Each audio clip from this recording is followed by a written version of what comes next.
अऊज़ु बिल्लाहि मिनश्शैतानिर्रजीम बिस्मिल्लाहिर्रहमानिर्रहीम इन्नल अबरार यशरबून मिन कअसिन कान मिज़ाजुहा काफूरा ऐनन यशरबु बिहा इबादुल्लाहि युफज्जिरूनहा तफजीरा यूफून बिन्नज़्रि व यख़ाफून यौमन कान शर्रुहु मुस्ततीरा व युत्इमून अत्तआम अला हुब्बिहि मिस्कीनन व यतीमन व असीरा इन्नमा नुत्इमुकुम लिवजहिल्लाहि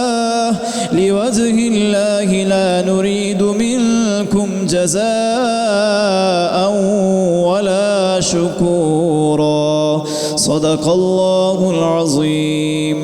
बेशक नेक पिएंगे उस जाम में से जिसकी मिलोनी काफूर है। वो काफूर क्या, एक चश्मा है जिसमें से अल्लाह के नहायत ख़ास बंदे पिएंगे। अपने मोहल्लों में उसे जहाँ चाहें बहा कर ले जाएंगे। अपनी मन्नतें पूरी करते हैं और उस दिन से डरते हैं जिसकी बुराई फैली हुई है, और खाना खिलाते हैं उसकी मोहब्बत पर मिस्कीन और यतीम और असीर को। उनसे कहते हैं हम तुम्हें ख़ास अल्लाह के लिए खाना देते हैं, तुमसे कोई बदला या शुक्रगुजारी नहीं मांगते। खुदा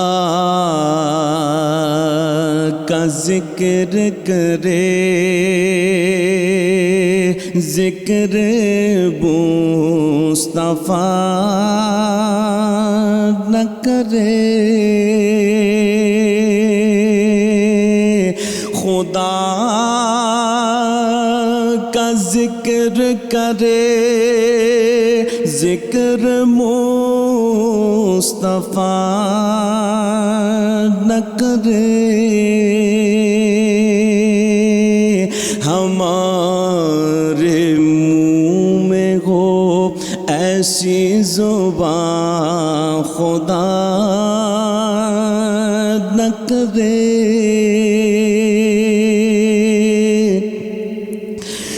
दरे रसूल पे ऐसा कभी नहीं देखा। दरे रसूल पे ऐसा कभी नहीं देखा कि कोई सवाल करे और वो अता न करे। कोई सवाल करे और वो अता न करे। कहा खुदा ने शफात की बात महशर में। कहा खुदा ने शफात की बात महशर में। मेरा हबीब करे कोई दूसरा न करे। मेरा हबीब करे कोई दूसरा न करे। खुदा का जिक्र करे, जिक्र मुस्तफा न करे, हमारे मुँह में हो ऐसी ज़ुबान खुदा न करे।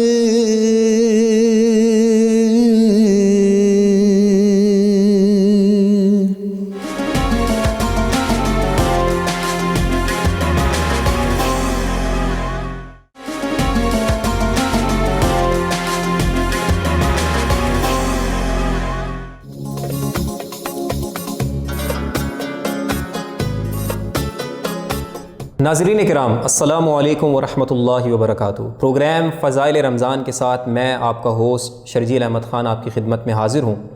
नाज़रीन किराम, आज हमारा मौजू है शैतान के मकर व फ़रेब।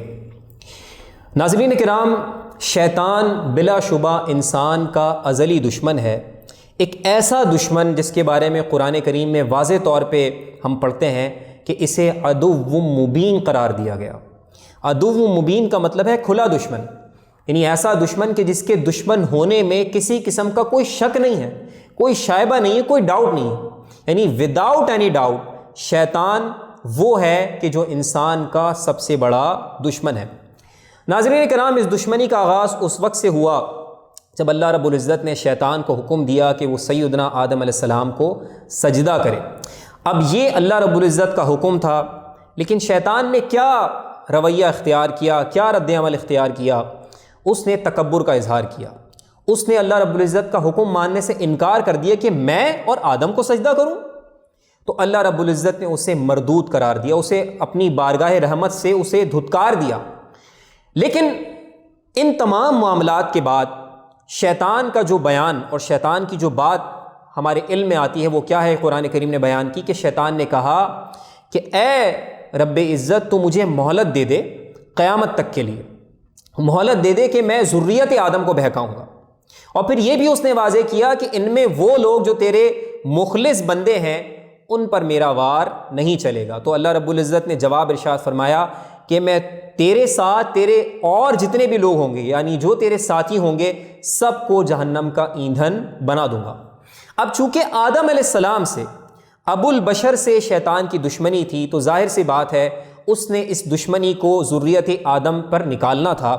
तो इस एतबार से शैतान हमारा अज़ली दुश्मन है और इसीलिए वो किसी सूरत ये नहीं चाहता कि इंसान, बनी आदम, ये तमाम नौए इंसानियत किसी भी सूरत में फ़लाह दारैन हासिल कर ले, इसे निजात हासिल हो जाए, ये कामयाब हो जाए, बल्कि वो ये चाहता है कि नाकाम हो, रुस्वा हो, आखिरत के अंदर फिर रोज़े क़यामत उसका जो फ़ैसला हो वो ये हो कि उसे जहन्नम का ईंधन बना दिया जाए। तो शैतान की किसी सूरत ये ख्वाहिश नहीं है कि इंसान कामयाब हो जाए, अल्लाह रब्बुल इज़्ज़त की रज़ा उसे हासिल हो जाए। लिहाजा अब वो अपने वार करता है, वो मुख्तलिफ वार करके, मुख्तलिफ किस्म के हरबे इस्तेमाल करके बंदों को, अल्लाह के बंदों को अल्लाह से दूर करने की कोशिश करता है, उनको नाफरमानियों पे लगाता है। तो शैतान का मकसद आज़म तो यही है कि ये जो लोग हैं ये जहन्नम का ईंधन बन जाएं। इस मकसद को अचीव करने के लिए मुख्तलिफ जो हरबे इस्तेमाल करता है, उसमें मुख्तलिफ हरबों में एक हरबा यह है कि वो लोगों को शिर्क की तरफ लगा देता है। यानी वो ये चाहता है कि बंदे तौहीद से दूर हो जाएं, अल्लाह रब्बुल इज़्ज़त के एक होने का इनकार कर दें, अल्लाह रब्बुल इज़्ज़त की परस्तिश ना करें, शिर्क करें, बुत परस्ती करें और इस रास्ते पर निकल पड़ें कि फिर उनकी आखिरत में रुसवाई मुक़द्दर हो जाए। और शिर्क के बारे में अल्लाह रब्बुल इज़्ज़त ने, हम पढ़ते हैं कुरान करीम में इरशाद होता है कि शिर्क ज़ुल्म अज़ीम है, यानी सबसे बड़ा जुल्म शिर्क है। फिर वो एक और हरबा आज़माता है कि लोगों को बुरे कामों की तरफ, ऐसे कामों की तरफ कि जिसकी इंसानी फितरत खुद उन कामों का तकाजा नहीं करती, उन कामों की तरफ लगाता है। मिसाल के तौर पर शैतान लोगों को शराब नोशी के काम में लगा देता है, लोगों को फसादात में लगाता है, आपस में नफ़रतें डलवाता है, फूट डलवाता है, बेहयाई को आम करवाता है। और इन तमाम बदआमालियों के नतीजे में रिजल्ट क्या आता है कि हम देखते हैं कि माशरे के अंदर खराबी पैदा हो जाती है।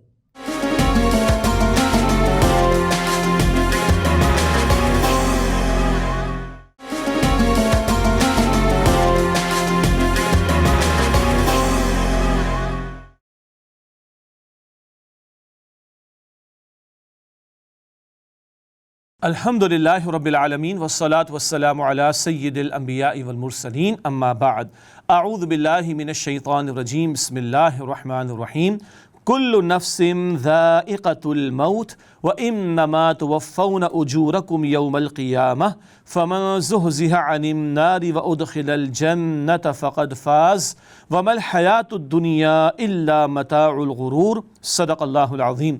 अल्लाहुम्मा सल्लि अला मुहम्मद व अला आलि मुहम्मद व बारिक वसल्लिम।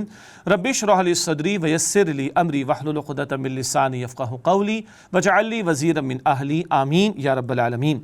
नाज़रीन किराम अस्सलामु अलैकुम व रहमतुल्लाहि व बरकातुहू। आज की आयत के हवाले से जिस आयत करीमा का हमने इंतखाब किया है वो सूरह आल इमरान की आयत नंबर 185 है। अल्लाह रब्बुल आलमीन ने यहाँ इरशाद फरमाया कुल्लु नफ्सिन ज़ाइक़तुल मौत, हर नफ्स को मौत का मज़ा चखना है। ये 4 अल्फाज हैं इस आयत के इस हिस्से में, हम सब उर्दू में इस्तेमाल करते हैं। कुल्लु नफ्स ज़ाइक़तुल मौत, हर नफ्स को मौत का मज़ा चखना है। इस दुनिया में अल्लाह के मानने वाले हों या अल्लाह ताला के इनकार करने वाले, सब मौत को तो मानते हैं, मुसलमान भी काफिर भी। बहुत बड़ा सवाल है, क्या मैं और आप मौत के लिए तैयार हैं? छोटे बच्चों को भी आती है, जवानों को भी आती है, बुढ़ापे में भी आती है, आएगी ज़रूर। क्या हम तैयार हैं? अगला हिस्सा है इस आयत करीमा का, व इन्नमा तुवफ़्फ़ौना उजूरकुम यौमल क़ियामा, और तुम्हारे आमाल का पूरा पूरा बदला तुम्हें क़यामत के दिन दिया जाएगा। यह है असल मामला। दुनिया अमल का मैदान है और आखिरत नताइज का मौका। जो कर रहे हो सब पेश होने वाला है, खैर का अमल हो शर का अमल हो पेश होने वाला है। बातिन में क्या नीयतें थीं, ज़ुबान पर क्या अल्फाज थे और वजूद से क्या अमाल तुमने अंजाम दिए। व इन्नमा तुवफ़्फ़ौना उजूरकुम यौमल क़ियामा, और तुम्हें तुम्हारे आमाल का पूरा पूरा बदला अता होगा क़यामत के दिन। फ़मन ज़ुहज़िहा अनिन नारी, बस जो जहन्नम की आग से बचाया गया, व उदख़िलल जन्नत, और जन्नत में दाखिल किया गया, फ़क़द फ़ाज़, बस यकीनन वो कामयाब हुआ। यह है असल कामयाबी और नाकामी का मयार जो अल्लाह ताला कुरान हकीम में बयान फरमा रहा है। लोगों के तो बहुत सारे मयारात हैं, ये कामयाब हो गया, ये नाकाम हो गया, उसने जनाब अपॉर्चुनिटी को अवेल कर लिया, ये बेचारा मिस कर गया, और 2 फीट नीचे जाएं तो सब ख़त्म हो जाएगा। हमें बंदों को जवाब नहीं देना, बंदों के रब को जवाब देना है। और रब ने मयार क्या बयान फरमाया कि कामयाब कौन है? फ़मन ज़ुहज़िहा अनिन नारी, बस जो जहन्नम की आग से बचाया गया, व उदख़िलल जन्नत, और जन्नत में दाखिल किया गया, फ़क़द फ़ाज़, यकीनन वो कामयाब हुआ। बैठ के तन्हाई में सोचें, हम जहन्नम के बारे में कितने फ़िक्रमंद हैं कि उससे बचने की कोशिश करते हों, और हम जन्नत का कितना शौक़ रखते हैं। इसका अंदाज़ा इस बात से भी किया जा सकता है कि मैं और आप जन्नत का सवाल अल्लाह ताला से दिन में कितनी मरतबा करते हैं, और मैं आप अल्लाह ताला से जहन्नम के बचने के हवाले से सवाल कितनी मरतबा करते हैं। दुआ काफ़ी नहीं है, फ़क़त सवाल करना काफ़ी नहीं, अमल और मेहनत भी ज़रूरी है। मगर ये अंदाज़ा तो हो जाएगा कि हम कितना सीरियस हैं इस बात से कि जन्नत का हुसूल, उसका सवाल कितनी मरतबा हो रहा है, और जहन्नम से बचना उसके हवाले से सवाल कितनी मरतबा दिन में हो रहा है। आखिर में फरमाया इस आयत करीमा में, वमल हयातुद दुनिया इल्ला मताउल गुरूर, और दुनिया की ज़िंदगी तो धोखे के सामान के सिवा कुछ नहीं है। एक छोटा सा बच्चा रंग बिरंगी पेंसिलों को देखता है, बड़ा खुश होता है, कोई छीन ले तो चीखता चिल्लाता है। यही 2 साल का बच्चा जब 12 साल का हो जाए तो रंग बिरंगी पेंसिलों को तो उठा के यूँ फेंक देता है, इसकी निगाहों में कदर नहीं होती। आज हम दुनिया को बहुत कुछ समझ रहे हैं, जब क़यामत के दिन खड़े होंगे तो इस दुनिया की ज़िंदगी की कोई हैसियत हमारे सामने नहीं होगी। रसूलुल्लाह सल्लल्लाहु अलैहि वसल्लम ने इरशाद फरमाया, अगर अल्लाह ताला के नज़दीक इस दुनिया के मालो असबाब की हैसियत एक मच्छर के पर के बराबर भी होती तो अल्लाह सुब्हानो ताला किसी काफिर को पानी का एक घूंट भी ना देता।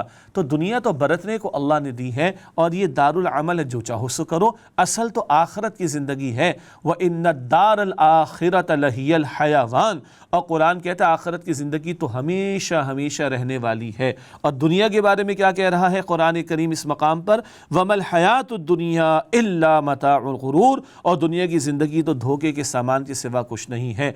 यहाँ बादशाह हो बड़े से बड़ा, 2 फीट नीचे जाएगा, ना महल जाएगा ना तख्त जाएगा, और या गरीब हो मकरूस तरीन हो, जब कब्र में चला जाएगा तो दुनिया का मसला तो ख़त्म हो जाएगा। असल मसला कहाँ का है? वो आखिरत का है। तो ये आयत करीमा सूरह आल इमरान आयत नंबर 185 बता रही है हर नफ्स को मौत आनी है, और पूरे पूरे अजर तुम्हें मिलेंगे क़यामत के दिन। असल कामयाबी क्या है? जो जहन्नम से बचाया जाए और जन्नत में दाखिल किया जाए। रही दुनिया, ये धोखे के सामान के सिवा कुछ नहीं। हाँ, इस दुनिया की एक अहमियत है और वो ये, कल की, हमेशा की, आखिरत की ज़िंदगी की तैयारी का मौका और मोहलत इस दुनिया में है। बस इस एतबार से दुनिया की अहमियत है, वरना ये धोखे का सामान है। अल्लाह ताला हमें आखिरत की फ़िक्र अता फ़रमाए। आमीन या रब्बल आलमीन। व आखिरु दावाना अनिल हम्दुलिल्लाहि रब्बिल आलमीन। वस्सलामु अलैकुम व रहमतुल्लाहि व बरकातुहू।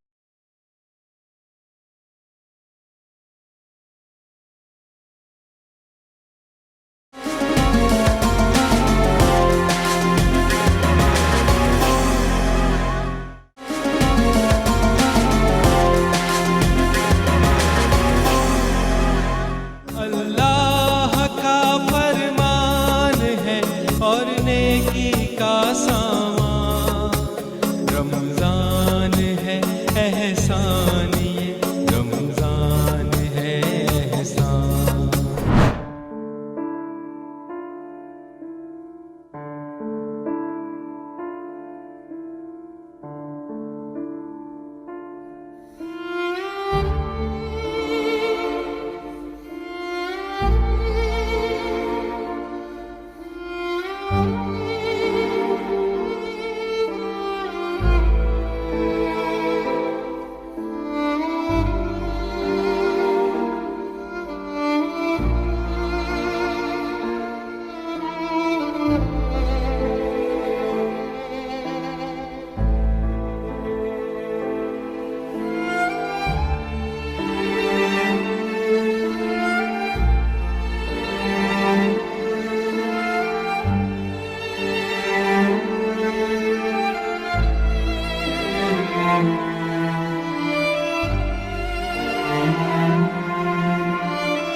अस्सलाम वालेकुम, मैं हूं नाहिद अंसारी और मैं इस वक्त मौजूद हूं जिस घर में अभी आपको मिलाऊंगी।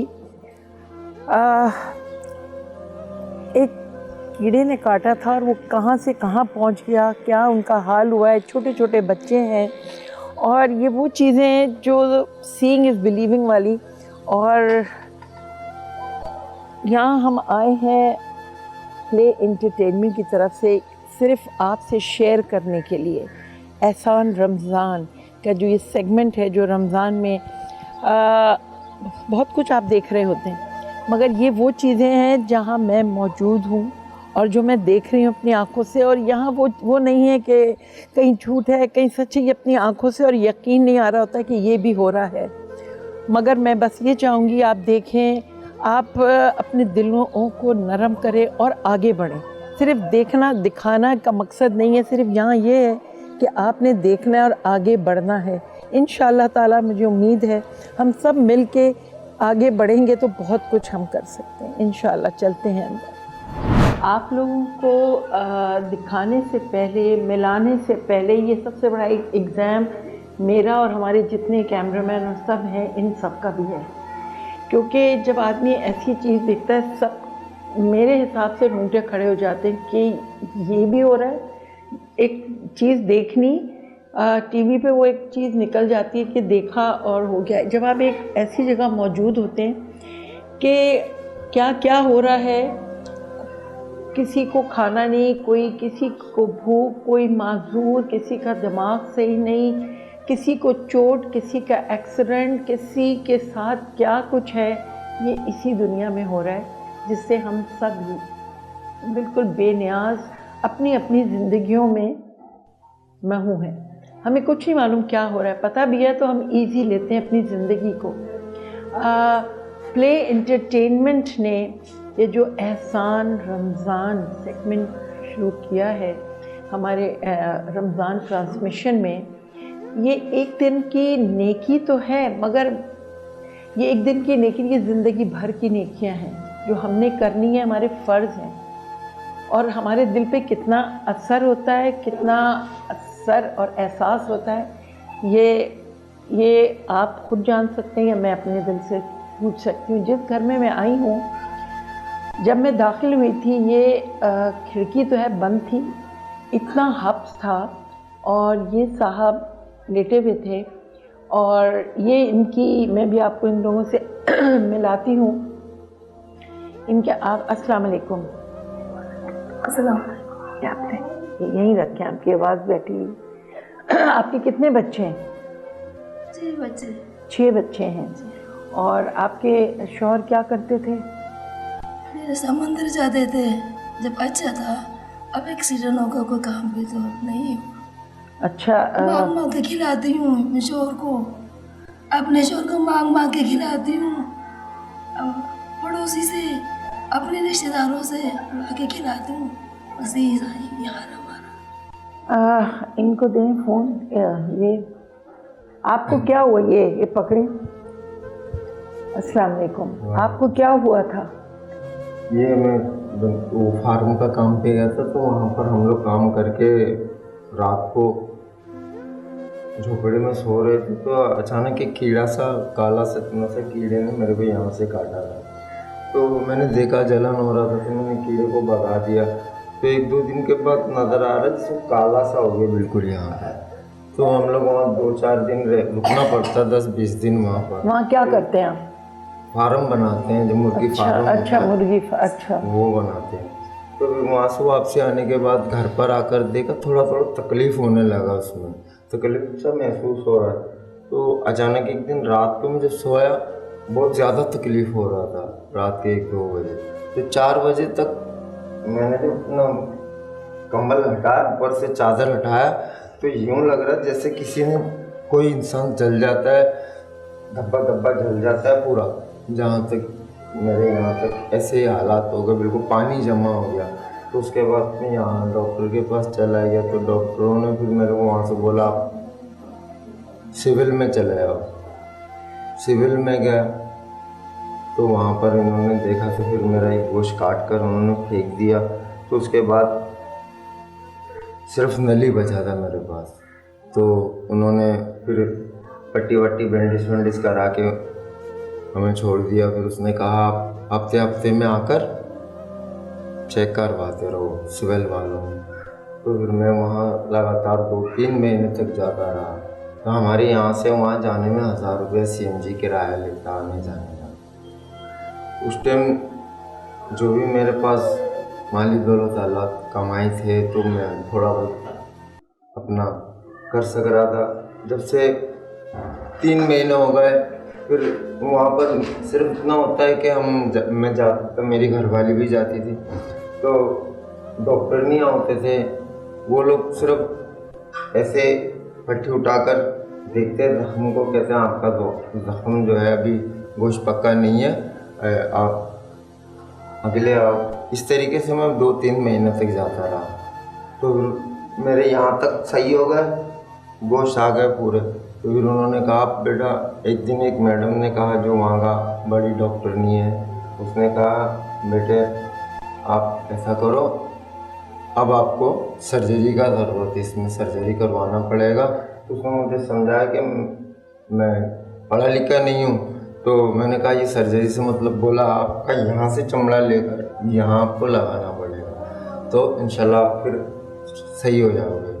फिर मैंने कहा ठीक है। तो वो डॉक्टरनी बहुत अच्छी थी, मेरी वाइफ को आते जाते वो खर्चा पानी भी दिया करता था। एक डॉक्टर मुझे अपने बेटे जैसा करता था। तो फिर बात में कुछ दिनों बाद 1 महीने तक वो डॉक्टरनी नहीं आई वहाँ पर। तो ये जो दूसरी डॉक्टरनी थी, वो लोग बिल्कुल ही गौर नहीं करते थे, जाता था और बस तुम। फिर कोरोना ये बीमारी फैल गई है, उसके बाद फिर हमें जाना, मैं नहीं जा रहा था और जा भी नहीं पा रहा था। मेरा हालत ऐसा ख़राब था कि मैं 1000-1200 रुपये वो मुझसे नहीं हो रहा था। तो उसके बाद मैं गया नहीं अब तक। दिखाएं आप, दिखाएं ज़रा। ये आपने इनकी ज़बानी ये सुनी, इसको ढाँक के रखते हैं, कीड़े बैठ जाएं, कुछ कमा सकते नहीं हैं। अब ये बता रही थी, तो आप इनको, जब बच्चों को, ये कैसे आपका खर्चा चलता है? मैं नग लगाती हूँ कपड़ों में, नग लगाती हूँ, कपड़े में नग लगाती हूँ, मांगती हूँ जा के, तो खिलाती हूँ बच्चों को। चावल 1 किलो 2 किलो चावल ला के, आधा किलो चावल ला के खिलाती हूँ। बस ये 5 किलो आलू लेके उसको उबाल के खिलाती हूँ बच्चों को। पेट में तो देना है ना, थोड़ा थोड़ा करके तो देना है ना, इसलिए मैं भूखा रह के बाप को भूखा रह के आके बच्चों को खिलाती हूँ। बस ये हाल हो रहा है हमारा। ये माँ की कहानी, खुद भूखी रहे, मियाँ को भूखा, बच्चों को तो खिलाना है। एक बेटा है इनका, वो शायद कहीं बर्फ़ के कारखाने में काम करता है, तो बता रहे हैं उसको 50 रुपए कुछ मिल जाते हैं। ये कितने साल का है? 13 साल। 13 साल का है। तो 13 साल का है और ये नग लगाती हैं। अब ये मैं और आप सोचें, ऐसी भी ज़िंदगी होती है, मतलब लोगों से मांग के आधा किलो चावल दे दो या आलू उबाल के उनको पीस के खिला दिया। तो ये है ज़िंदगी और ये चलती रहे, कब तक चलेगी, कहाँ से जाएं, कहाँ से इलाज करवाएं, ये ज़ख़म।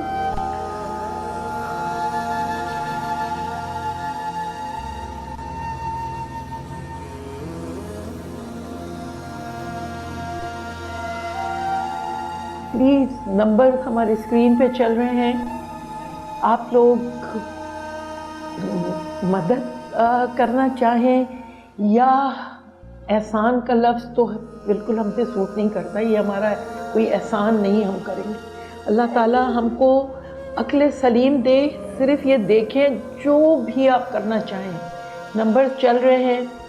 प्ले एंटरटेनमेंट ने रमज़ान में ये शुरू किया है सेगमेंट। ये आप थोड़ा सा ऐसी चीज़ें, ऐसे बहुत लोग हैं, बहुत बहुत बहुत।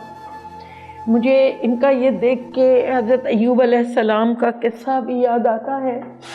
प्लीज़ थोड़ा सा दिलों को नरम करें, आगे बढ़ें और कोशिश करें जो भी आप कर, मतलब आधा किलो चावल, 6 बच्चे और 2 मियाँ बीवी, 8, ज़ाया मत करें खाना। किस तरह हम करते हैं, बहुत तरीके हैं हेल्प करने के, बहुत।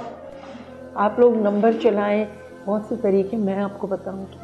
प्लीज़ आगे बढ़ें और इसी में मेरी और आपकी भलाई है।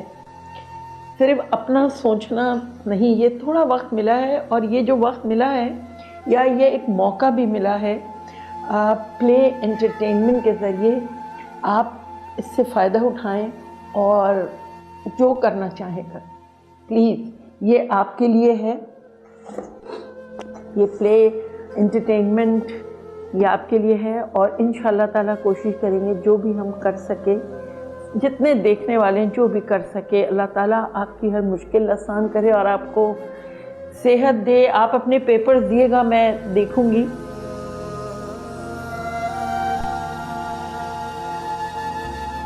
सिविल हॉस्पिटल जो भी हो सका, प्लीज़ आगे बढ़ें। इसमें सोचने का टाइम नहीं, ये वक्त सोचने का नहीं है, बस ये कर गुजरने का है। जो भी आप कर सकते, कतरा कतरा दरिया बनता है। इंशाअल्लाह ताला मुझे उम्मीद है आप लोग सब आगे बढ़ेंगे और ये पूरी ज़िंदगी का बना लें कि हमने करना है, थोड़ा ही करना है, हर महीने हमने निकालना है, हर दिन कुछ डाल दें, बच्चों को सिखाएं। ये भी छोटे छोटे बच्चे हैं कि सभी, एक बच्ची सो रही थी, भूखे सो जाएं, कुछ है कुछ नहीं है। तो बुखार है, 3 दिन और अब उसका इलाज करने के लिए चारना भी नहीं है घर पे।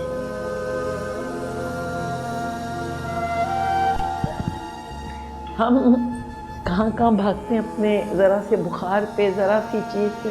तो ये अल्लाह ताला ने रास्ता बनाया है, इस रास्ते से फ़ायदा उठाएं और बस आपका भी भला, मेरा भी भला। हम किसी को दिखाने के लिए नहीं कर रहे, हम सिर्फ बताने के लिए ये भी है, ये हो रहा है, ये आप करें भी। इंशाअल्लाह हम कोशिश करते हैं जो भी हम कर सकें। ठीक है, शुक्रिया। अल्लाह का फरमान है और नेकी का सामान, रमज़ान है एहसान, ये रमज़ान है एहसान।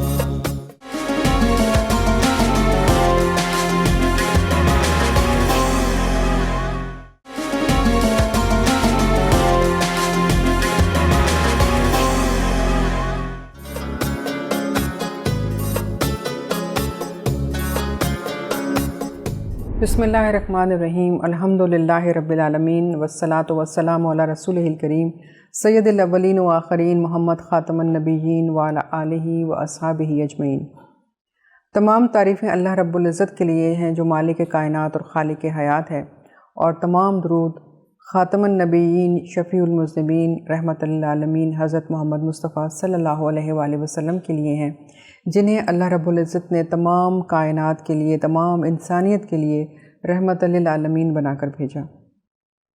रमज़ान के हवाले से सीरत रसूल का एक और प्रोग्राम लेकर हम एक बार फिर हाज़िर हैं, और आज जिस मौजू पर गुफ्तगू होगी वो है सिला रहमी। सिला रहमी यानी लोगों के साथ अच्छा सलूक करना, चाहे वो आपके वालिदैन हों, चाहे वो आपकी औलाद हो, बहन भाई हों, रिश्तेदार हों, हमसाए हों या मिस्कीन हों, तमाम लोगों के साथ। नबी रहमत मोहम्मद मुस्तफ़ा सल्लल्लाहु अलैहि वसल्लम का इरशाद पाक है कि जो नरमी से महरूम रहा वो भलाई से महरूम हो गया। उम्मुल मोमिनीन हज़रत आयशा सिद्दीक़ा रज़ियल्लाहु तआला अन्हा बयान करती हैं कि आप सल्लल्लाहु अलैहि वसल्लम इस बात पर बहुत ज़ोर दिया करते थे कि नरमी इख्तियार करो, अपने लहजों को नरम रखो, अच्छी तरह से गुफ्तगू करो, किसी को तुम्हारी बात, तुम्हारा कोई लफ्ज़ बुरा ना लगे, क्योंकि जिसने नरमी इख्तियार नहीं की उसने अपने लिए खैर इकट्ठा नहीं की।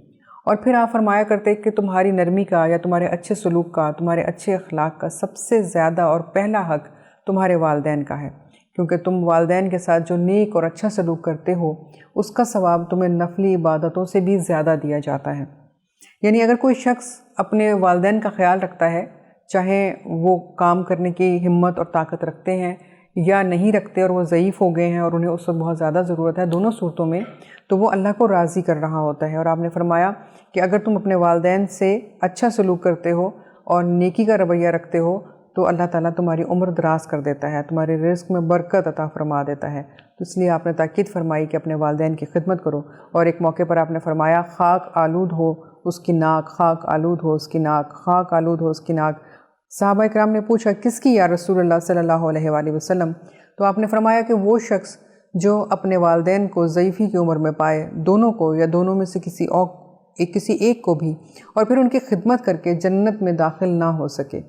गोया आपने फरमाया कि अगर तुम अपने वालिदैन को किसी भी उम्र में पाते हो, उनकी ज़रूरियात का ख्याल रखते हो, चाहे वो ज़ईफ़ हैं तो उनकी ज़ईफ़ी का ज़्यादा ख्याल रखते हो और उनके कामों को करते हो, उनको आसानियाँ देते हो, तो फिर अल्लाह ताला तुम्हारे उम्र दराज करता है, अल्लाह ताला तुम्हारे रिज़्क़ में बरकत अता करता है और तुम्हें वो भलाइयाँ अता करता है, वो कामयाबियाँ अता करता है जो दुनिया में भी तुम्हारे कदम चूमेंगी और जो आखिरत में भी तुम्हारी मुंतज़िर होंगी।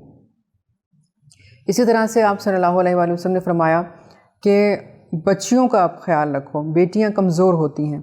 आपने फरमाया कि बेटियों की अच्छी तरबियत करो, उनकी अच्छी तरह से परवरिश करो, उनको तालीम दो, यहाँ तक कि वो शादी की उम्र को पहुँच जाएं तो उनकी शादी करो। और आप सल्लल्लाहु अलैहि वसल्लम ने फरमाया कि अगर किसी ने अपनी 2 बेटियों की बहुत अच्छी तरह से तरबियत की, परवरिश की, यहाँ तक कि वो शादी की उम्र को पहुँच गई और फिर उन्हें उनके घर में आबाद किया, तो वो मेरे इस तरह से नज़दीक होगा क़यामत के दिन जैसे कि ये 2 उंगलियाँ, आपने हाथ उठा के इशारा किया कि ये मेरी 2 उंगलियाँ एक दूसरे के करीब हैं। तो गोया जिसने अपनी बेटियों का ख्याल रखा, जिसने उनके साथ नरमी और शफ़क़त का मामला किया, उसने अपने प्यारे आका मोहम्मद सल्लल्लाहु अलैहि वसल्लम को राज़ी किया, उसने अपने रब को राज़ी किया। एक मरतबा एक शख्स आप सल्लल्लाहु अलैहि वसल्लम के पास आया, उसने इस्लाम कबूल कर लिया था और कहने लगा कि इस्लाम कबूल करने से पहले मेरे साथ एक ऐसा वाक़या हुआ जो मैं आपको सुनाना चाहता हूँ।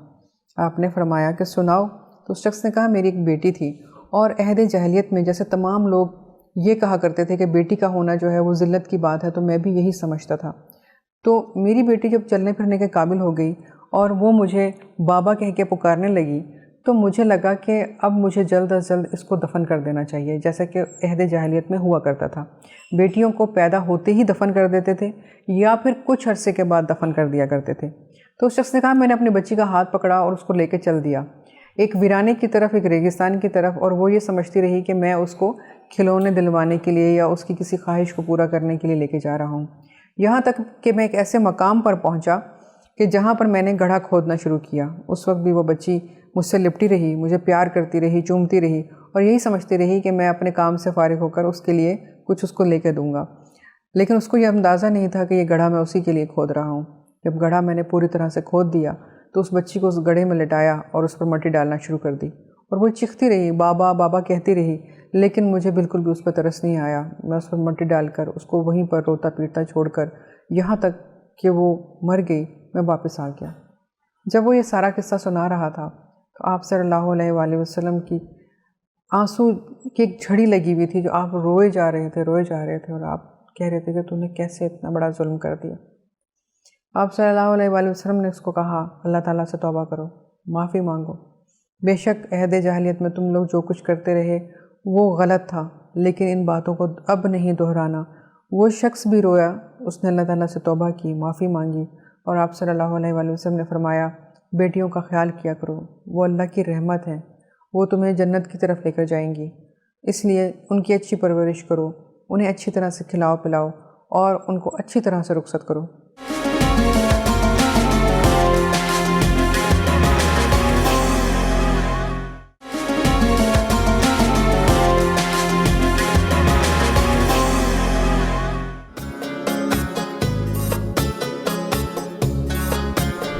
हाय अस्सलाम वालेकुम, दिस इज़ न्यूट्रिशनिस्ट उफेरा और मैं लेकर आई हूँ आपके लिए एक बहुत ही ज़बरदस्त किस्म का सेगमेंट जिसका नाम है सेहत और रमज़ान। सेहत और रमज़ान एक ऐसा सेगमेंट है जिसमें मैं आपको मुख्तलिफ़ किस्म की टिप्स दूंगी जो कि रिलेटेड होंगी आपकी सेहत से, जिसको अगर आपने फॉलो किया तो आप सेहतमंद और तंदुरुस्त तरीके से इस रमज़ान को गुजार सकेंगे और आपकी एनर्जी एक डिफरेंट ही तरीके की होगी, ताकि आप रमज़ानों के साथ साथ ईद की तैयारियां भी अच्छी तरीके से कर सकें और इबादत और रमज़ान की रहमतों से मुस्तफ़ीद हो सकें। और इस सेगमेंट में जो मेरा साथ देने जा रहा है, जो कि आपका भी साथ देगा इस रमज़ान को बेहतर तरीके से गुजारने के लिए, वो है लिप्टन की ग्रीन टी। बिल्कुल, लिप्टन की ग्रीन टी में 2 फ्लेवर्स हैं, एक है लेमन और दूसरा है वाटरमेलन। ये दोनों फ्लेवर्स ऐसे हैं कि अगर आपके घर या आपके किचन में मौजूद नहीं तो ये आप ज़्यादती कर रही हैं अपने घर वालों के साथ। बिल्कुल, ना सिर्फ अपने साथ बल्कि अपने घर के हर फर्द के साथ, इंक्लूडिंग बच्चे और बुज़ुर्ग, क्योंकि इसका वाटरमेलन फ्लेवर जो है वो बच्चों का बहुत ही पसंदीदा फ्लेवर है। अगर आपने अपने बच्चों को लिप्टन की ग्रीन टी का वाटरमेलन फ्लेवर में एक चुटकी दालचीनी का पाउडर भी मिलाकर दिया तो आपके बच्चे रहेंगे हर किस्म के वायरल इन्फेक्शन, बुखार, नज़ला, खांसी, ज़ुकाम से दूर। बिल्कुल, क्योंकि ये हॉट बेवरेज आपके बच्चों को देगा एक बूस्ट ऑफ एनर्जी और दूर रखेगा हर किस्म के जरासीम से। रमज़ान में आप सबको ये बात तो पता ही होगी कि गर्मी के रमज़ान हैं और इतने बड़े बड़े रोज़े, कम से कम 14 घंटे का एक रोज़ा, जिसमें ज़रूरी है कि आप अपनी बॉडी का वाटर लेवल मेंटेन रखें। बिल्कुल, एक दिन में ज़रूरी है कि आप 12 से 14 ग्लास पानी का इंटेक ज़रूर लें। कैसे लें इतना सारा पानी? इतना कम टाइम होता है इफ्तार और सहूर के बीच में, तो पानी के साथ साथ ज़रूरी है कि आप ऐसे बेवरेजेस लें जो कि आपकी बॉडी की न्यूट्रिशनल रिक्वायरमेंट को कंप्लीट करें, आपकी बॉडी की वाटर रिक्वायरमेंट को कंप्लीट करें, जिसमें से कि बेस्ट है कि आपके घर में लिप्टन की ग्रीन टी ज़रूर मौजूद हो। अगर आपने रमज़ान में सहरी और इफ्तार में दोनों में अगर आपने ग्रीन टी ली तो आपकी बॉडी रहेगी हाइड्रेट, तो आपको किसी भी किस्म की पानी की कमी का मसले का सामना नहीं होगा। रमज़ान है जनाब, रमज़ानों में और ईद में कौन खूबसूरत नहीं दिखना चाहता, बल्कि रमज़ान और ईद के अलावा भी हम चाहते हैं कि हमारी स्किन बहुत फ्रेश हो, हम ग्लोई और ख़ूबसूरत दिखें। तो बिल्कुल, अगर आप ग्रीन टी अपने रूटीन का हिस्सा बना के रखेंगे तो आपकी स्किन हो जाएगी फ्रेश और ग्लोई। रीज़न मैं बताती चलूँ, क्योंकि लिप्टन की ग्रीन टी में मौजूद एंटीऑक्सीडेंट्स आपके बॉडी के सेल्स को, डैमेज सेल्स को रिपेयर करने का काम करेंगे और अगर आपकी बॉडी के डैमेज सेल्स रिपेयर होते रहेंगे तो आपकी स्किन बहुत फ्रेश दिखेगी। रमज़ान आए नहीं जनाब कि हमने अपने दस्तरखानों को भर लेना होता है मीठे मीठे मशरूबात से, बहुत सारी फ्रिजी ड्रिंक से, जो कि दोनों ही नुकसानदेह हैं हमारी और हमारे घर वालों की सेहत के लिए। इससे ज़्यादा बेहतर है कि हम अपने दस्तरखानों को और अपने आप को आदी बनाएं ऐसे बेवरेज का, ऐसी ड्रिंक का जो कि हमारी सेहत के लिए फ़ायदेमंद हो, जिसमें से एक है ग्रीन टी। अगर तो आप इफ्तार के बाद और सहरी में ग्रीन टी रिप्लेस कर दें हर किस्म के मीठे मशरूबात से और फ्रिजी ड्रिंक से, तो आपको एक एनर्जी बूस्ट तो मिलेगा ही मिलेगा और भी दीगर तरीक़ों से ये आपकी सेहत के लिए फ़ायदेमंद है। तो मत भूलिए कि आपने किसी भी किस्म का मीठा मशरूब या फ्रिजी ड्रिंक अपने दस्तरखान पे नहीं रखनी है, बल्कि उसको रिप्लेस कर डालना है जल्दी से लिप्टन की ग्रीन टी से, जिसमें कि फ्लेवर्स मौजूद हैं वाटरमेलन एंड लेमन के। रमज़ानों में इबादत की मोटिवेशन तो होती ही होती है कि ज़्यादा से ज़्यादा सवाब कमा लें, हर इबादत को पूरा करें, कोई भी इबादत का मौका हाथ से ना जाने दें। उसके साथ साथ एक और जो मोटिवेशन आती है वो आती है वेट लॉस की। जी बिल्कुल, मुझसे ज़्यादा बेहतर आपको कौन बता सकता है कि वेट किस तरीके से लॉस करना है। जनाब, वेट सिर्फ रमज़ानों में लंबे से रोज़े में भूखा रहकर ही वेट लॉस नहीं हो सकता, बल्कि इसके लिए ज़रूरी है कि आप फॉलो करें हेल्दी लाइफ स्टाइल और आपका फूड इंटेक हेल्दी होना चाहिए विद गुड पोर्शन कंट्रोल।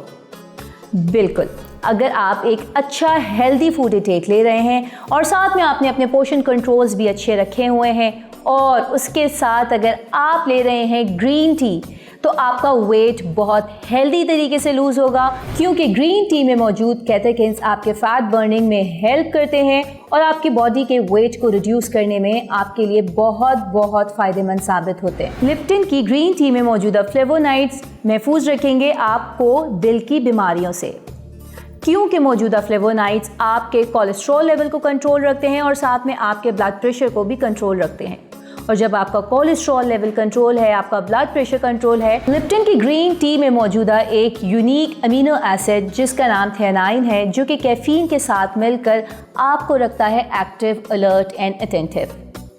बिल्कुल, रोज़ा खोलने के बाद एक जो शिकायत होती है कि हम बहुत डाउन हो जाते हैं, जिसकी वजह होती है कि आपका मेटाबॉलिक रेट हाई हो जाता है और आपकी बॉडी हो जाती है डाउन, जिसकी वजह से आप में हिम्मत नहीं होती है कि आप आने वाली दीगर एक्टिविटीज़ में एक्टिवली पार्टिसिपेट कर सकें। और ख़ास तौर पे रात में अदा की जाने वाली इबादत के लिए आपको ऐसा फील होता है कि आप डल पड़ चुके हैं। लेकिन अगर आपने लिप्टन की ग्रीन टी ली है तो वो रखेगी आपको एक्टिव और अलर्ट हर किस्म के आपके कामों के लिए और साथ में इबादत के लिए, और आप एक्टिवली बेहतरीन सेहत के साथ पार्टिसिपेट कर सकेंगे अपनी इबादतों में और कर सकेंगे आसानी से अपने तमाम काम। लिप्टन की ग्रीन टी में मौजूद एंटीऑक्सीडेंट सिर्फ आपकी स्किन को ही खूबसूरत नहीं बनाते, बल्कि आपको कैंसर जैसी मुहलिक बीमारियों से भी हिफाजत में रखते हैं।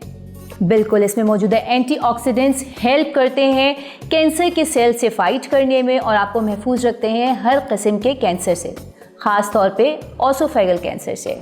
तो देखा, एक लिप्टन टी में इतने सारे फ़ायदे हैं, कितने सारे फ़वाइद मैंने आपको बता दिए। और अगर आपके घर में अभी तक लिप्टन टी मौजूद नहीं है तो जल्दी अपने करीबी स्टोर्स पे जाइए और लिप्टन टी के दोनों फ्लेवर्स जो कि वाटरमेलन और लेमन के फ्लेवर्स हैं अपने घर में लेकर आइए, क्योंकि ये दोनों फ्लेवर्स आपके लिए, आपके घर के बच्चों और बुज़ुर्गों के लिए, सबके लिए फ़ायदेमंद हैं। क्योंकि लिप्टन की ग्रीन टी अगर आपके घर में मौजूद है तो आप लगेंगे खूबसूरत, आप हो जाएंगे एक्टिव, वेट लॉस में हो जाएगी आसानी, आप रहेंगे दिल की बीमारियों से दूर, ब्लड प्रेशर रहेगा आपका कंट्रोल, कोलेस्ट्रॉल लेवल रहेगा आपका कंट्रोल और साथ में बच्चे भी रहेंगे आपके हर किस्म की बीमारी से हिफाजत में।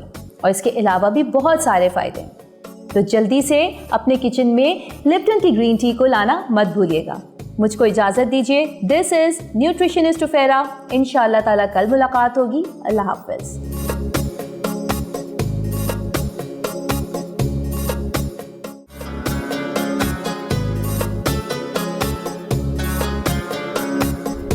अस्सलाम वालेकुम। रमज़ान सेहत के साथ सेगमेंट में मैं हूँ नेचुरोपैथ डॉक्टर बिल्किस और आज हम बात करेंगे मैदे पे।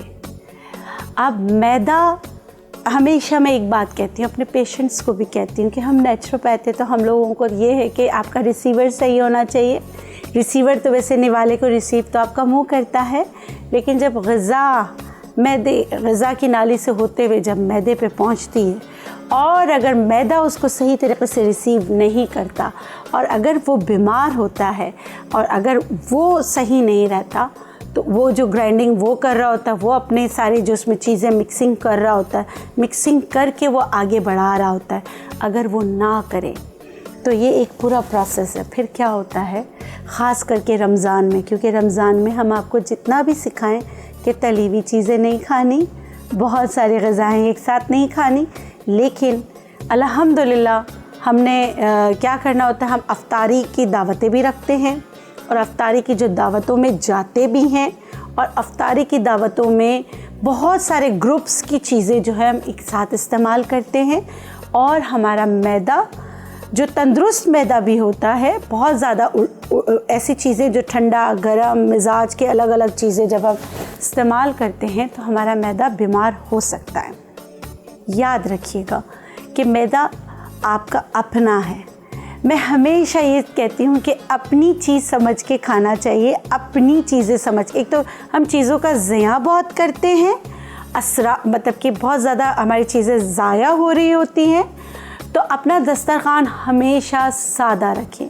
जितना दस्तरखान आपका सादा होगा इतना आपका मैदा तंदुरुस्त रहेगा।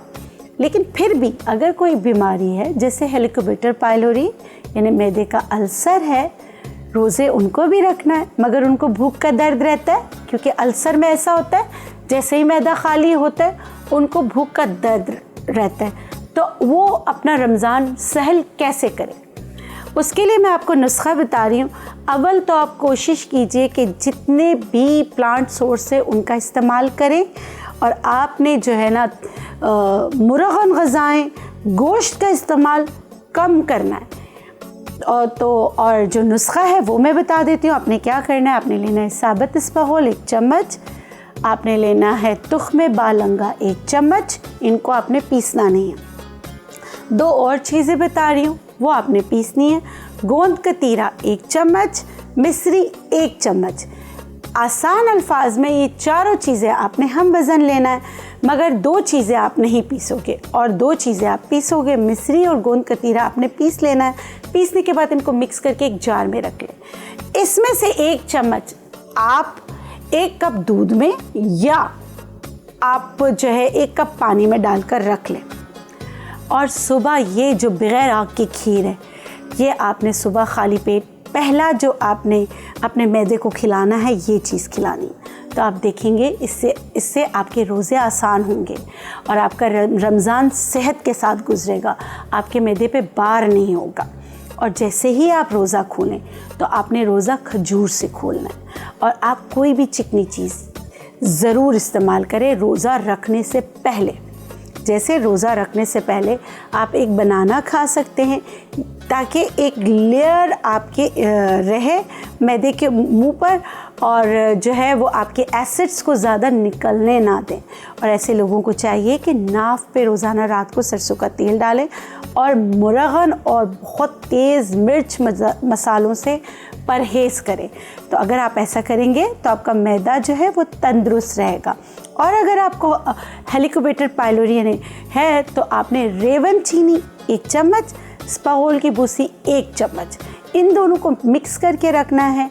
रमज़ान में रात खाने से पहले आधा घंटा पहले आपने ये 1 चम्मच आधे कप पानी में डाल के इसका इस्तेमाल कीजिए, इस उम्मीद के साथ कि आप ये सब करेंगे और आपका रमज़ान जो है आसानी से गुजरेगा, आपका मैदा तंदुरुस्त रहेगा और आप अपनी दस्तरखान को बहुत ज़्यादा वसी दिल को कीजिए लोगों के लिए, लेकिन दस्तरखान को नहीं कीजिए। दस्तरखान हमेशा सादा रखिए। मैं उम्मीद करती हूँ कि आप मेरी ये छोटी सी बात जो है या मेरी ये जो छोटी सी रिक्वेस्ट है इस पे अमल करेंगे, अपना और दूसरों का ख्याल रखेंगे। इसके साथ मुझे दीजिए इजाज़त, इंशाल्लाह कल फिर मुलाकात होगी।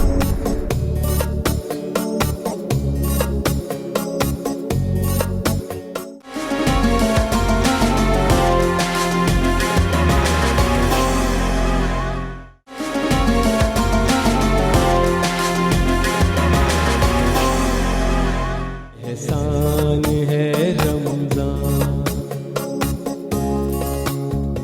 बिस्मिल्लाहिर्रहमानिर्रहीम, अस्सलाम वालेकुम। मैं हूँ शेफ़ वर्दा और एक बार फिर से आपको खुशामदीद कहती हूँ एहसान रमज़ान में। और एहसान रमज़ान में मेरा सेगमेंट शुरू हो चुका है जो कि है रमज़ान दस्तरखान। कैसे हैं आप सब? आई एम श्योर आप सब खैरियत से होंगे। कैसे गुजर रहे हैं आपके रोज़े? यकीनन अच्छे गुजर रहे होंगे। थोड़ी सी गर्मी ज़्यादा है लेकिन अल्लाह ताला हमें जो है वो बेशक सब्र अता फरमाने वाला है। लेकिन मैं बात करूँगी उन लोगों की जो आजकल ट्रैफिक में जो है बहुत अक्सर देखने में आ रहा है कि बहुत जल्दी गुस्से में आ जाते हैं। यूँ तो कहा जाता है कि रमज़ान में जो है वो शैतान को बंद कर दिया जाता है। लेकिन कभी कभी ऐसा होता है कि शैतान हम पे थोड़ा सा हावी हो जाता है या बहुत जल्दी हम गुस्से में आ जाते हैं।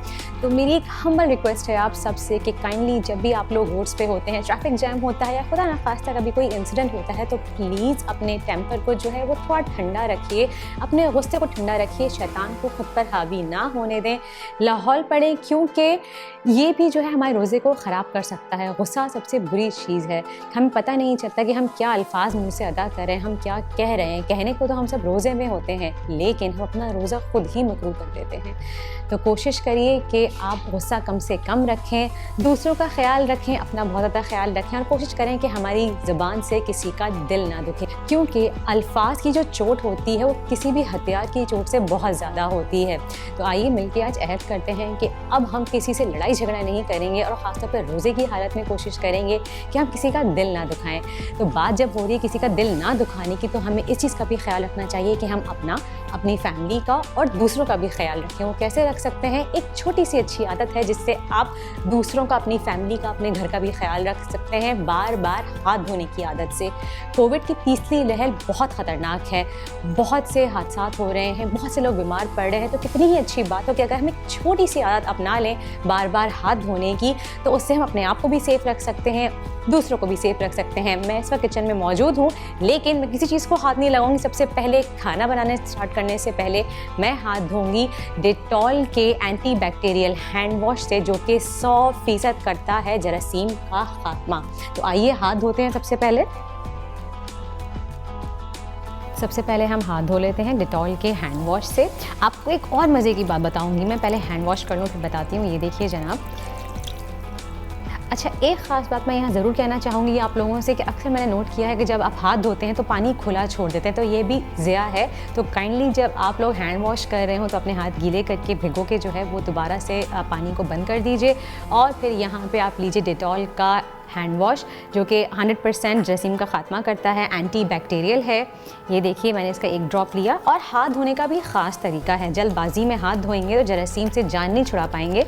ये देखिए प्रॉपर तरीके से आप इसको रब करिए हाथों पे। फिंगर्स के बीच में जो गैप होता है अक्सर वहाँ पे जरासीम जो है वो बहुत ज़्यादा फंस जाते हैं, निकालना उनको मुश्किल होता है। तो प्रॉपर एक छोटा सा टाइम लगता है, 20 सेकेंड लगते हैं, लेकिन अच्छी तरीके से हाथ धुल जाते हैं। तो इस चीज़ से हमें श्योरिटी मिल जाती है कि हमने जो है वो जरासीम का खात्मा कर दिया है। ना कि सिर्फ कोरोना की ख़तरनाक बीमारी से, बल्कि और 100 किस्म के मुख्तलिफ जरासीम हैं जिनसे जो है वो हम बच सकते हैं। तो जनाब ये देखिए मेरे हाथ जो हैं वो धुल गए हैं। अब हम इसको वॉश कर लेते हैं। अच्छी तरीके से हमने साबुन लगा लिया, डेटॉल का हैंड वॉश यूज़ कर लिया और अब जो है हम हाथ धो लेते हैं अपने। पानी कर देते हैं बंद और ये हो गए हमारे हाथ साफ़, जरासीम से पाक साफ़। और बात सिर्फ यहाँ ख़त्म नहीं होती है। वेरी गुड, बिल्कुल आप समझ रहे, क्योंकि अब मैं अपने हाथ टॉवल से साफ़ नहीं करूँगी, मैं अपने हाथ साफ़ करूँगी रोज़ पेटल के अल्ट्रा सॉफ्ट टिश्यू से। क्योंकि मैं हमेशा आपसे कहती हूँ, अब तो आप भी समझ गए होंगे कि हमें टॉवल से हाथ साफ़ नहीं करने, क्योंकि उसमें भी जरासीम का ख़तरा रह सकता है। जब हमने डेटॉल का anti bacterial hand wash use किया है तो फिर हमें 100% यकीन दहानी करनी है कि हमारे हाथ साफ़ रहें। तो इसलिए हम रोज़ पेटल का अल्ट्रा सॉफ्ट टिश्यू यूज़ कर रहे हैं। एक और मज़े की बात बताती हूँ आपको मैं, अब आपको पानी में डिटॉल मिक्स करके स्प्रे गन बनाने की ज़रूरत नहीं है। डिटॉल ने एक नया प्रोडक्ट इंट्रोड्यूस करवाया है जो हम सब के लिए जो है वो बहुत ही आसान है। हमारी लाइफ को उसने बहुत ज़्यादा इजी कर दिया है। डिटॉल ने ये डिसइंफेक्टेड स्प्रे जो है वो इंट्रोड्यूस करवाया है नया, जो कि आप 20 सेंटीमीटर रख के दूर से आप जो है किसी भी सरफेस को क्लीन कर सकते हैं। लेकिन हाँ याद रखिएगा, ये जो है ये फायर के पास आपने नहीं करना, ये इजीली फायर को कैच कर सकता है, यानी कि आग को पकड़ सकता है। ये इनफ्लेमेबल है, तो प्लीज़ इस चीज़ की याद दहानी रखिएगा लाजमी तौर पे कि आपने चूल्हे के पास या आग के पास या किसी गर्म जगह पे आपने इसको नहीं रखना है। आप इससे अपने सरफेस क्लीनिंग के लिए इसको यूज़ कर सकते हैं किसी भी जगह पे, हैंडल्स पे, वॉशरूम्स में, मार्बल्स के ऊपर आप इसको स्प्रे को यूज़ कर सकते हैं और अपनी सरफेस को कोरोना वायरस के ख़तरनाक जरासीम से पाक साफ रख सकते हैं। तो जी दोनों काम बता दिए मैंने आपको, और अब चलते हैं हमारी रेसिपी की तरफ। जो आज की हमारी रेसिपी है वो बहुत ही डिफरेंट और यूनिक है और बहुत ही मज़े की है। आज हम बना रहे हैं फजीता स्टेक। फजीता पास्ता हम फजीता पिज़्ज़ा तो बहुत शौक से खाते हैं, लेकिन फजीता की सीजनिंग एक बहुत इंपॉर्टेंट चीज़ है। आज मैं आपको वो बनाना सिखाऊंगी और उसके साथ ही स्टेक्स तो हर किसी को पसंद है, हर किसी की जान है, तो आज बनाते हैं हम फजीता स्टेक। उसके लिए सबसे पहले जो मैं बताऊंगी आपको इंग्रेडिएंट्स नोट कर लीजिएगा, और उससे पहले भी मैं आपको बताऊंगी कि एक और जगह हमारी लाइफ आसान की है, वो है सबरोसो ने रेडीमेड प्रोडक्ट्स निकाल के हमारी लाइफ को इतना आसान कर दिया है कि अब हमें किसी टेंशन की ज़रूरत ही नहीं है। चाहे समोसे हो, पकोड़े हो, कचौरी हो, कुछ भी हो, आप आसानी जो है वो सबरोसो का पैकेट लेके आइए और आसानी से घर पे उसको सिर्फ फ्राई कर लीजिए। यहाँ पे मैं यूज़ कर रही हूँ सबरोसो के टेंडर चिकन ब्रेस्ट है मेरे पास यहाँ पे, जो कि मैं यूज़ कर रही हूँ स्टेक बनाने के लिए। इसको आपने सबसे पहले डीफ्रॉस्ट करना है। डीफ्रॉस्ट करने के बाद आपने जस्ट मैरिनेट करके जो भी आपको सीजनिंग चाहिए उस हिसाब से आपने इसको पैन में जो है वो फ्राई कर लेना है। आप ग्रिल पैन भी यूज़ कर सकते हैं, आप बेक भी कर सकते हैं। सेकेंड अच्छी बात यह है कि इसके पीछे जो है आपको तमाम इंस्ट्रक्शंस दी गई हैं, आप वो इजीली फॉलो कर सकते हैं और उसको देख के आप जो है स्टेप बाय स्टेप आप उसको डीफ्रॉस्ट कर सकते हैं। मैंने इसको बहुत देर से बाहर निकाल के रखा हो तो मुझे डीफ्रॉस्ट करने की ज़रूरत नहीं है। अगर आप इसी वक्त फ्रीज़र से निकाल रहे हैं तो आप इसको पहले डीफ्रॉस्ट कर लीजिएगा। पैक के पीछे पूरी इंस्ट्रक्शंस दी गई हैं, उसको फॉलो कर लीजिएगा। और आप ये देख सकते हैं मैंने यहाँ पे 4 सबरोसो के चिकन ब्रेस्ट जो है वो निकाल के ऑलरेडी पहले डीफ्रॉस्ट करके रख लिए हैं। इसकी सबसे पहले हम करेंगे सीजनिंग के लिए मैं बोल ले लेती हूँ यहाँ पे। ये देखिए, अच्छा जी, ये मैंने ले लिया यहाँ पे। अच्छा जी, ये मैंने ब्रेस्ट पीसेस ले लिए 4 स्टेक के लिए। अच्छा जी, और अब इसकी हम करेंगे सीजनिंग सिर्फ लेमन जूस, नमक और काली मिर्च से। मैं ये देखिए आपको दिखाऊं, ये देखिए मेरे पास है यहाँ पे 2 टेबलस्पून लेमन जूस, ये डाल दिया हमने। नमक हस्बे जायका और काली मिर्च 1 टीस्पून। लहसुन अदरक का पेस्ट 1 टेबलस्पून। इसके अलावा मैं इसमें कोई और इंग्रेडिएंट मिक्स नहीं करूँगी, इसको अच्छी तरीके से हम मिक्स करेंगे। ये हो गई हमारी चिकन की सीजनिंग, और इसके बाद हम बनाएंगे फजीता सीजनिंग। वो बहुत इंपॉर्टेंट है। फजीता सीजनिंग नोट करने के लिए जल्दी से, जब तक मैं इसकी मिक्सिंग कर रही हूँ, आप भाग के जो है जाएं और अपने साथ पेपर पेंसिल लेके बैठ जाएं, या फिर अपने मोबाइल खोल लीजिए। आजकल तो टेक्नोलॉजी का दौर है, मोबाइल में ही नोट पे आप लिख सकते हैं, क्योंकि जो सीजनिंग मैं आपको बताने जा रही हूँ उसको आप एयर टाइट कंटेनर में जो है वो भर के रख सकते हैं। और जब भी आप कोई फजीता पास्ता बनाना चाहें, स्पैगेटी बनाना चाहें, फजीता आप पिज़्ज़ा बनाना चाहें, आप यही सेम सीजनिंग यूज़ कर सकते हैं। फजीता सीजनिंग के लिए सबसे पहले मैं बोल ले लेती हूँ, और मैंने यहाँ पे लिया टेबलस्पून। अच्छा जी, सीजनिंग के लिए सबसे पहले आपको चाहिए नमक 1 टीस्पून मैं यहाँ पे ले रही हूँ।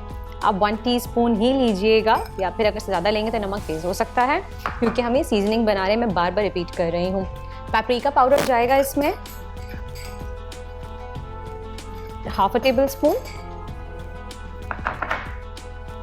गार्लिक पाउडर जाएगा इसमें अगेन ½ टेबलस्पून। ज़ीरा पाउडर जाएगा इसमें ½ टीस्पून। काली मिर्च जाएगी ½ टीस्पून, और रेड चिली पाउडर यानी कि लाल मिर्चों का पाउडर जाएगा इसमें 1 टीस्पून। लाल मिर्चों का पाउडर आप अपने हिसाब से जो है वो कम बढ़ती कर लें, वरना 1 टीस्पून इज़ स्टैंडर्ड। इससे आपका जो सीजनिंग है वो तेज़ नहीं होंगी उसमें मिर्चें, क्योंकि फजीता थोड़ी सी चटपटी सी सीजनिंग होती है, थोड़ी सी मिर्चें उसमें यूज़ होती हैं, और पेपरिका में इतनी ज़्यादा तेज़ी होती नहीं है, वो एक अच्छी सी खुशबू और कलर देती है हमें, तो इसलिए हम इसमें ऐड कर रहे हैं। देखिए जनाब, फजीता सीजनिंग जो है वो हमारी रेडी हो चुकी है। अब हम चलते हैं इसकी सॉस बनाने की तरफ। हमें अभी ट्यून इन किया है वो आखिर में हमारा रेसिपी कार्ड ज़रूर देख लीजिए, वरना बीच में मैं रेसिपी रिपीट भी कर दूंगी। और चिकन हम मैरिनेट कर चुके हैं। अब हम बना रहे हैं फजीता की क्रीमी सॉस। वो कैसे बनाएंगे, उसके लिए मैंने पैन जो है वो ऑलरेडी गर्म पे रखा हुआ है। मैं यहाँ पे यूज़ करूँगी ऑयल, लेकिन आप चाहें तो आप बटर यूज़ कर सकते हैं, लेकिन मैं डालडा का कलौंजी कनोला ऑयल यूज़ कर रही हूँ, क्योंकि मैं चाहती हूँ कि मेरा हर खाना बने कलौंजी की इम्यूनिटी से भरपूर, और मैं अपनी और अपनी फैमिली को सेहतमंद रख सकूँ। ये डालडा ने का कलौंजी कनोला ऑयल, हम सब जानते हैं कि कलौंजी कितनी जो है वो हम सब के लिए मौसर है, कितनी उसकी इफादियत है, ये हम सब जानते हैं, इसे हमें बताने की ज़रूरत नहीं है। और लेकिन डालडा ने हमारी कितनी बड़ी मुश्किल आसान कर दी है कि अब हम अपने तमाम खानों को जो है वो एक इम्यूनिटी से भरपूर बना सकते हैं। मैं यहाँ पे just around a table spoon of Dalda kalonji canola oil use करूँगी और थोड़ा सा इसको हम स्टोव को गर्म कर लेते हैं।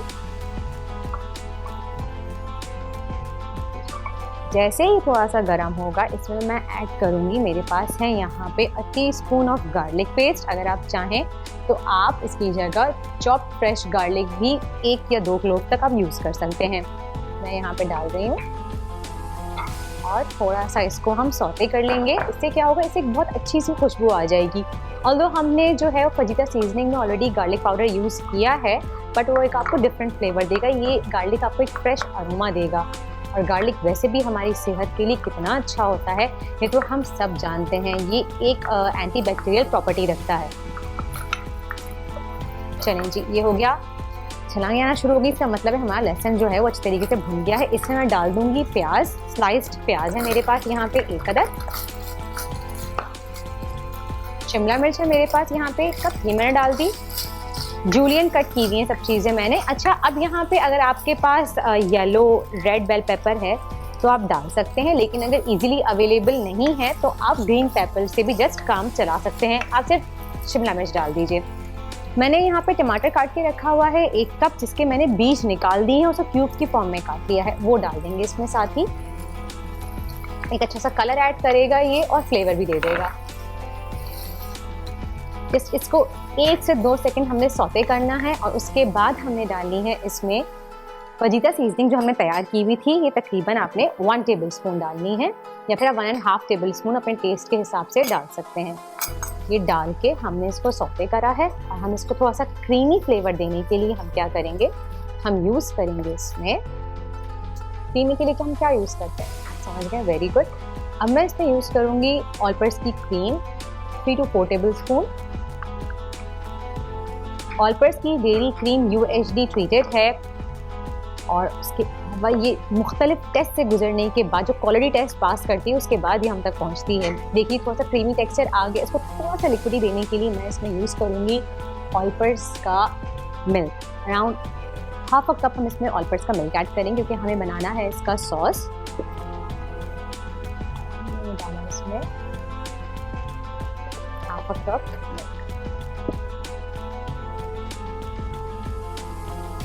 इसको हमने हल्के हाथ से बिल्कुल स्टर करना है। हमने इसमें एक खास चीज़ का ख्याल रखना है, हमें इसको इतना ज़्यादा ओवर कुक नहीं करना कि हमारे जो वेजीज़ हैं वो बहुत ज़्यादा सॉगी हो जाएं, यानी कि बहुत ज़्यादा सॉफ्ट हो जाएं या मशी मशी से हो जाएं, वो अच्छे नहीं लगते। वेजिटेबल्स हमेशा थोड़ा सा एक क्रंच रहना चाहिए। जैसे हम जब बिरयानी का चावल बॉईल करते हैं हम कहते हैं कि उसमें एक कली रहना लाजमी है, इसी तरीके से आप जब भी कोई इटालियन फूड बनाते हैं, आप चाइनीज़ बनाते हैं, कोशिश करें इसका खास ख्याल रखें कि आपकी वेजिटेबल जो है वो ओवर कुक ना हो, उसमें एक हल्का सा क्रंच रहना ज़रूरी है। और इसको हम थोड़ा सा स्टोव फेस कर देते हैं ताकि जल्दी से इसमें आ जाए बॉयल और ये गाढ़ा हो जाए और फिर हम इसको स्टोव से हटा लेंगे। ये देखिए आप कॉर्नर से बबलिंग जो है वो स्टार्ट हो गई, इसका मतलब हमारा फजीता सॉस जो है वो रेडी हो चुका है। हम यहाँ पे स्टोव बंद नहीं करें, मैं इसको इधर शिफ्ट कर रही हूँ और मैं रख रही हूँ एक पैन, क्योंकि अब जो हमने चिकन मैरिनेट की थी हम उसको फ्राई कर लेते हैं। अच्छा जनाब, चिकन मैरिनेशन का टाइम जो है वो तकरीबन 30 to 45 मिनट्स है या फिर 1 घंटा भी आप रखें, तो जितनी देर आप रखेंगे चिकन उतने मसाले जो है वो अब्जॉर्ब कर लेगी, उतना ही अच्छा है। और अब मैं यहाँ पे जो है कि हमारे पास टाइम की कमी होती है तो हम थोड़ा सा रख रहे हैं, तो मैं यहाँ पे फ्राई कर रही हूँ चिकन। अगर आपके पास ग्रिल पैन है आप ग्रिल पैन भी यूज़ कर सकते हैं। और अगेन फ्राइंग के लिए मैं यूज़ करूँगी डालडा कलौंजी कनोला ऑयल। बता चुकी हूँ आपको, ऑफकोर्स एक इम्यूनिटी से भरपूर है और बहुत ज़्यादा सेहतमंद है, तो आप अपने ईजीली इसको यूज़ कर सकते हैं टेंशन फ्री होके कि तमाम आपके खाने जो है वो इम्यूनिटी से भरपूर हो रहे हैं। थोड़ा सा मैंने ऑयल लिया है यहाँ पे, ये देखिए आप, बिल्कुल ज़रा सा 2 टेबल स्पून के करीब। अच्छा जी, अब जैसे ही ये गर्म होता है मैं इसमें डाल दूँगी चिकन जो हमने मैरिनेट करके रखी थी। ये देखिए, इसके ऊपर से इसमें हम जब सॉस डालेंगे, वेजीज डालेंगे और थोड़ी सी उसमें चीज़ भी ऐड करेंगे, थोड़ा सा एक चीज़ी इसमें फ्लेवर देने के लिए। जैसे ही पैन गर्म होता है हम रखते हैं इसमें।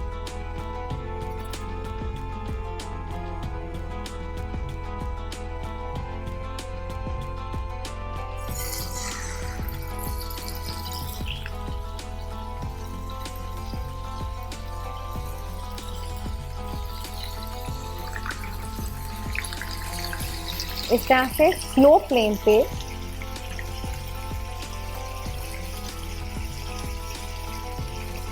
हम इसको फ्राई कर लेंगे।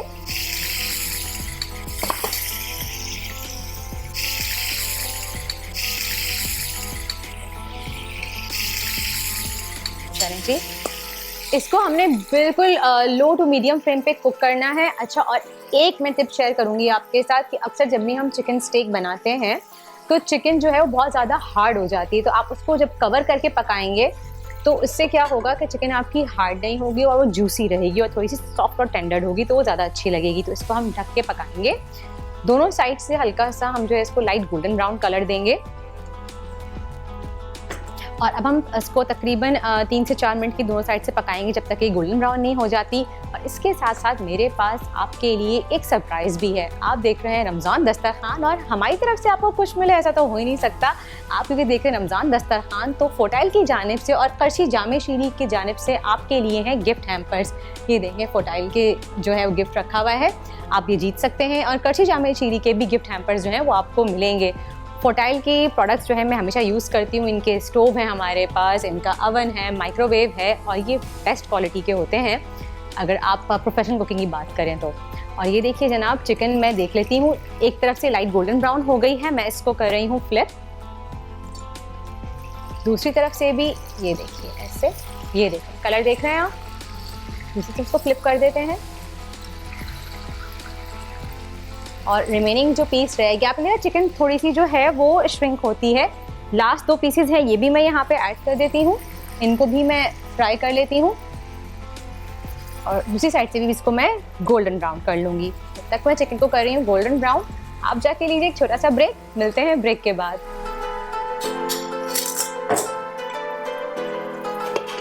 एहसान है रमज़ान।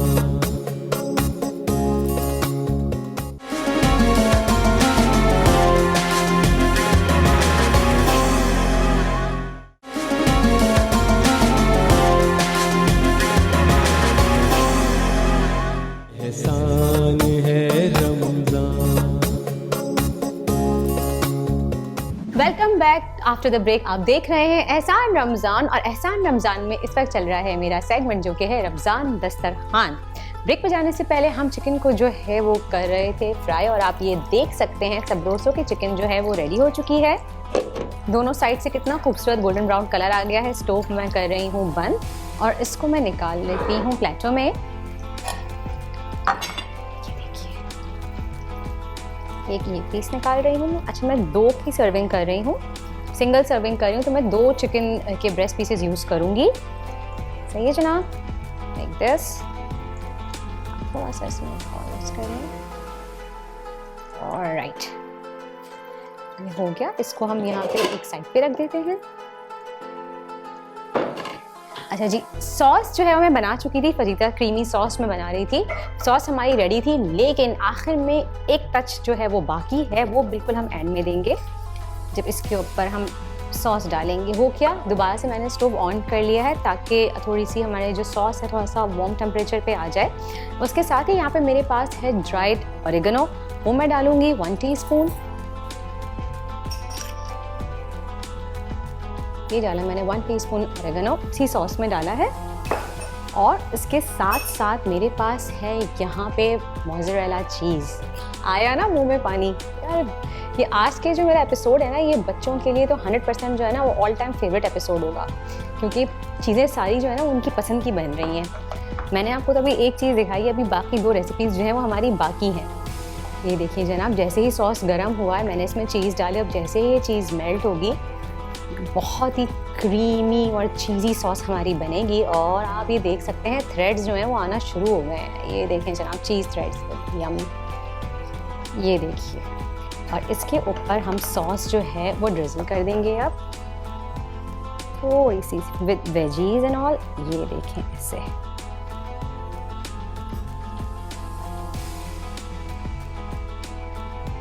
यम, थोड़ी सी सॉस ऐसे। ये देखें कितना टेम्पटिंग और डिलिशियस लग रहा है। ये देखिए जनाब, ये हो गई हमारी एक सॉस रेडी, लेकिन थोड़ा सा मुझे लग रहा है अभी प्लेटर इनकम्प्लीट, तो क्यों ना इसके साथ मैं फ्राइज़ फ्राई कर लूँ। लेकिन मैं normal fries, potato fries fry नहीं करूँगी, मैं फ्राई कर रही हूँ सब्रोसो के कौन से फ्राइज़, ये हमारे पास हैं सब्रोसो के चिक कॉर्न फ्राइज़। चिक कॉर्न फ्राइज़ क्या होते हैं? ये सब्रोसो की ख़ास बात है कि सब्रोसो हर साल अपना कुछ ना कुछ नई प्रोडक्ट इंट्रोड्यूस करवाता है, ताकि वो अपने कस्टमर्स का बहुत ख्याल रखते हैं इस चीज़ का कि हम एक से ही फ्लेवर खा खा के बोर ना हो जाए, तो हर बार हमें कोई वेरिएशन मिलती रहे।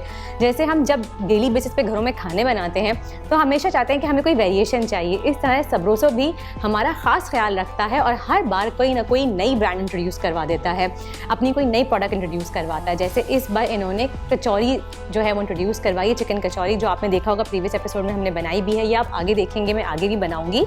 तो अब मैं यहाँ पे जो है वो चिकन पॉप जो है वो मैं फ्राई कर रही हूँ, चिकन कॉर्न फ्राइज़, इसका मैं खुद नाम भूल जाती हूँ, चिक कॉर्न फ्राइज़ हम फ्राई कर रहे हैं। अच्छा जी, दूसरी बात यहाँ पे मैं आपको बताती चलूँ, सबसे इंपॉर्टेंट बात, अक्सर लोग कंफ्यूज होते हैं कि हम सब्रोसो की प्रोडक्ट यूज़ कर रहे हैं, रेडीमेड प्रोडक्ट है, चिकन है, पता नहीं कैसे कटी होगी, हाथ से काटी होगी, ज़िबा की होगी, या बाकायदा जो है वो आपने मशीन से यूज़ करी होगी। तो पहली बात तो जनाब आप इस चीज़ से बेफिक्र हो जाइए, क्योंकि सब्रोसो के तमाम प्रोडक्ट्स जो हैं वो 100% हलाल हैं।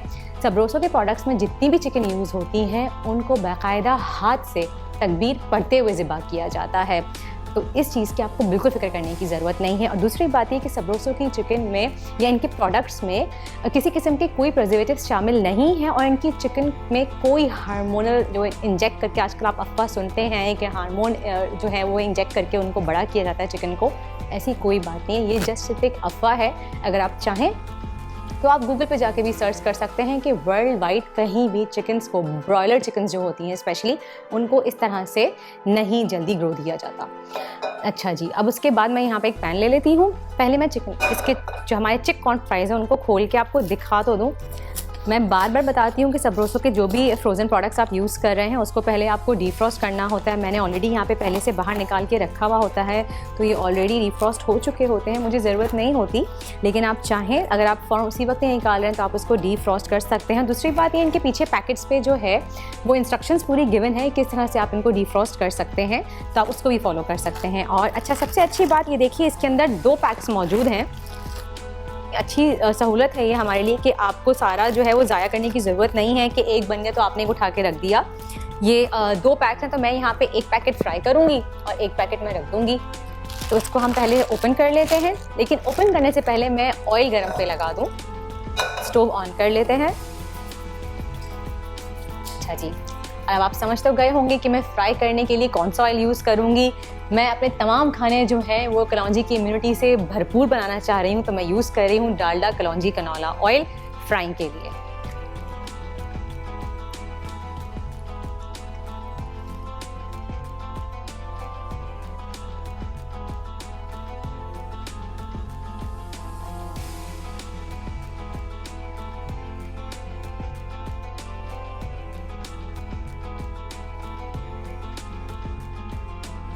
अच्छा जी, जब तक ऑयल गर्म हो रहा है इसको मैं निकाल लेती हूँ।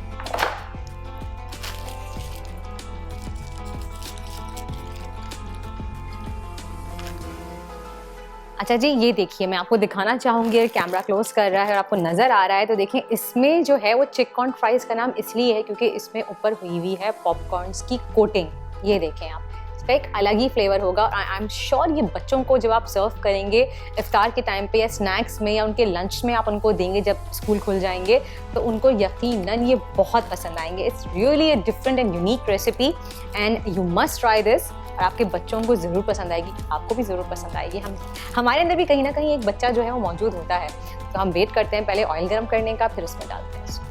ओके जनाब, ऑयल जो है वो गर्म हो चुका है। अब इसमें हम फ्राई कर रहे हैं चिक कॉर्न फ्राइज़, डीप फ्राई करेंगे हम।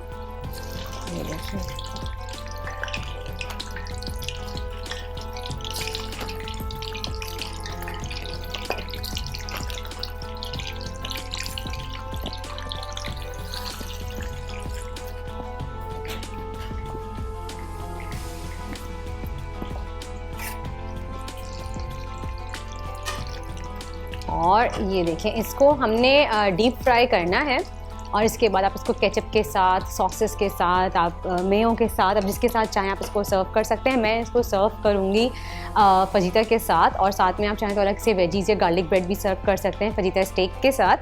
और बहुत इसको आपने ना हल्की मीडियम फ्लेम पे फ्राई करना है, बहुत ज़्यादा एक्स्ट्रा फुल हाई फ्लेम पे आपने फ्राई नहीं करना है, वरना डार्क कलर आ जाएगा बहुत ज़्यादा, तो ये चिकन जो है वो अंदर से हार्ड हो जाएगी।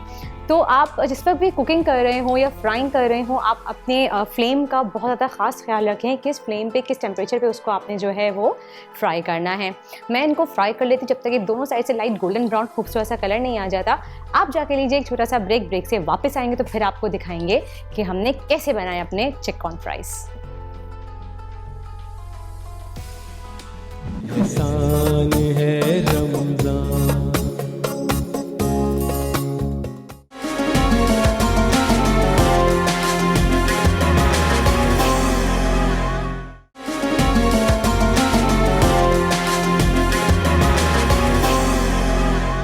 एहसान है Ramzan. Welcome back after break. आप देख रहे हैं रमज़ान दस्तरखान, और ये देखिए हमारे चिकन फ्राइज़ जो हैं वो रेडी हैं। इसको अब हम जो है वो अपनी प्लेटर में निकाल लेंगे, लेकिन उससे पहले मैं यहाँ पे यूज़ कर रही हूँ ज़ूप की शीट। क्यों यूज़ कर रही हूँ भाई, मैं हमेशा आपसे कहती हूँ अपनी सेहत का ख्याल रखिए। और इस वक्त हम खा रहे हैं डीप फ्राइड आइटम, तो हम कैलोरीज़ के बहुत ज़्यादा कॉन्शियस होते हैं आजकल। वैसे भी हर कोई जो है वो अपनी सेहत को लेके बहुत ज़्यादा कॉन्शियस है, कॉन्शियसनेस बहुत ज़्यादा बढ़ गई है लोगों में, बच्चों में भी बहुत ज़्यादा बढ़ गई है। और डीप फ्राइड आइटम खाते हुए सबसे पहले हम काउंट करते हैं अपनी कैलोरीज।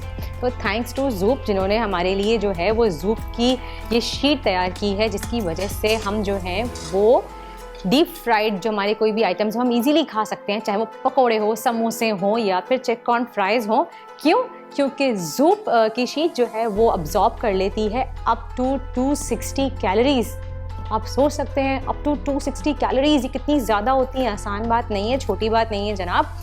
और ये देखिए अब मैं इस को निकाल रही हूँ, तो इसका मतलब है कि जो भी हमारी एक्सेस कैलोरीज़ हैं इस चिकन फ्राइज़ के अंदर, अप टू 260 एक्स्ट्रा कैलोरीज़ जो है ये ज़ूप की शीट जो है ये अब्जॉर्ब कर लेगी। कितनी लाइफ आसान हो गई है हमारी, अब हम कितनी हैज़ल फ्री हो गए हैं इस चीज़ से, इस टेंशन से कि अगर हम डीप फ्राइड आइटम खाएंगे, और रमज़ानों में तो बनता ही डीप फ्राइड आइटम ज़्यादा है, आलू के पकोड़े हों, नॉर्मल पकोड़े हों, समोसे हों, कुछ भी हो, वो बनते ही डीप फ्राइड हैं। तो फिर हम खाते हुए सोचते हैं कि यार खाएं नहीं खाएं, कैलोरीज बढ़ जाएंगी। तो आप बेझिझक होके जो है खा सकते हैं कोई भी डीप फ्राइड आइटम। और ये देखिए जनाब, मज़ेदार से, डिलिशियस से सबरोसो के चिकन फ्राइज़ जो हैं वो रेडी हैं।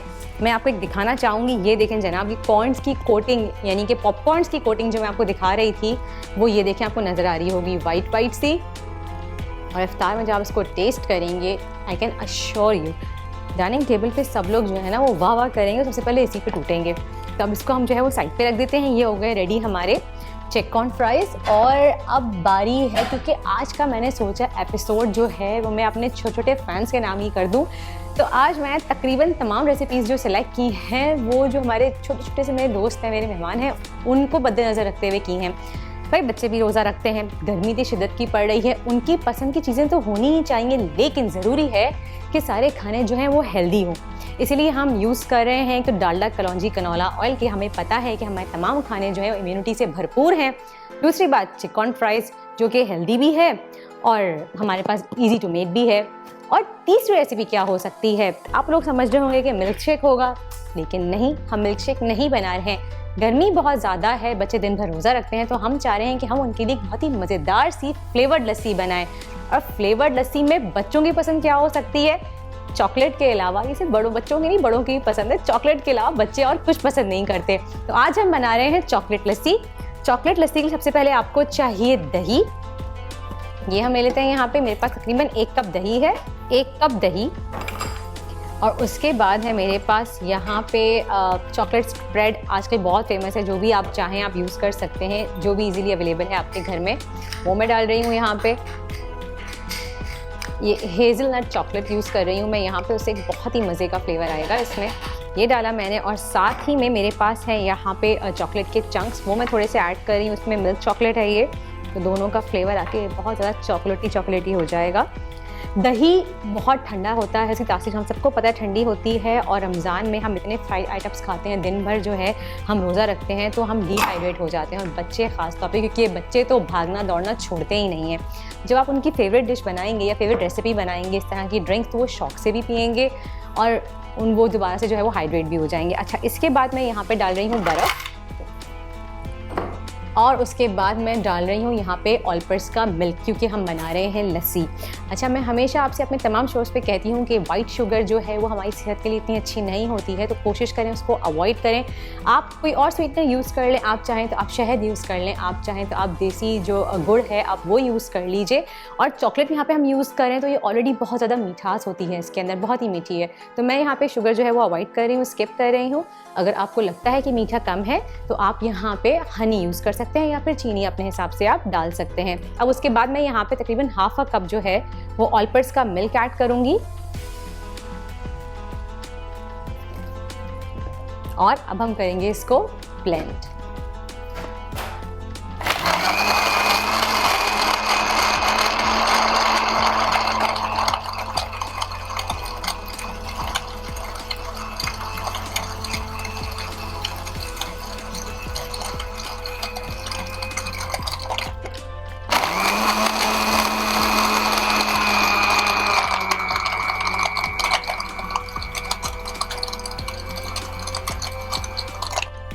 और जनाब रेडी है हमारी ठंडी ठंडी बहुत ही हेल्दी और बहुत ही यमी सी चॉकलेट लस्सी। इसको हम निकाल लेते हैं ग्लासेस में। There you go।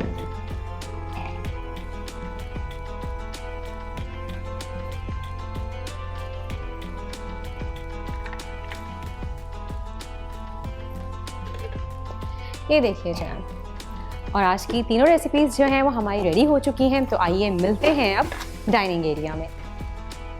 तो आ गए हैं हम अपने डाइनिंग एरिया में। आप देख सकते हैं तीनों रेसिपीज़ आपके सामने मौजूद हैं। फजीता स्टेक के साथ मैंने सर्व किए हैं सबरोसो के चिक कॉर्न फ्राइज़, और साथ में मज़ेदार सी chocolate lassi. I am sure आपको बहुत पसंद आएगी। और ऑफ कोर्स अब आप समझ गए होंगे हम डाइनिंग एरिया में आए तो मुझे आपको क्या याद दिलाना है। क्या आपने अपनी डाइनिंग टेबल पर रखा डेटॉल का हैंड सैनिटाइज़र? और अगर नहीं रखा तो अभी उठिए, जाइए और रखिए, क्योंकि डेटॉल का हैंड सैनिटाइज़र हमें जो है वो देता है जरासीम के ख़िलाफ़ मुकम्मल हिफाजत। और ये छोटी छोटी आदतें जो हैं इनको अपना ही के हम बना सकते हैं एक महफूज दायरा अपने इर्द गिर्द, जिससे हम बच सकते हैं कोविड जैसी ख़तरनाक बीमारियों से। और उसके अलावा 100 मुख्तलिफ़ किस्म के बीमारियां फैलाने वाले जरासीम जो हैं उनसे भी हम अपनी फैमिली को और ख़ुद को जो है वो महफूज रख सकते हैं। और इसी के साथ ही आज का सेगमेंट होता है ख़त्म। वक्त हुआ जाता है इफ्तार का, तो आइए शामिल हो जाते हैं दुआ में।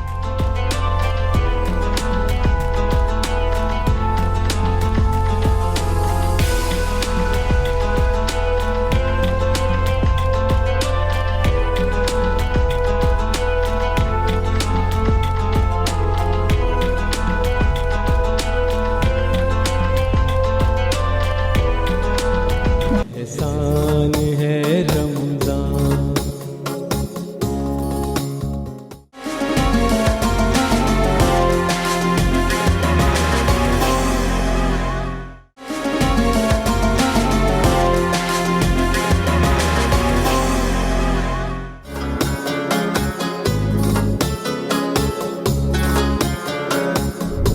बिस्मिल्लाहिर्रहमानिर्रहीम। अल्लाहुम्मा सल्लि अला सय्यिदना व मौलाना मुहम्मदिन व अला आलि सय्यिदना व मौलाना मुहम्मदिन व बारिक वसल्लिम।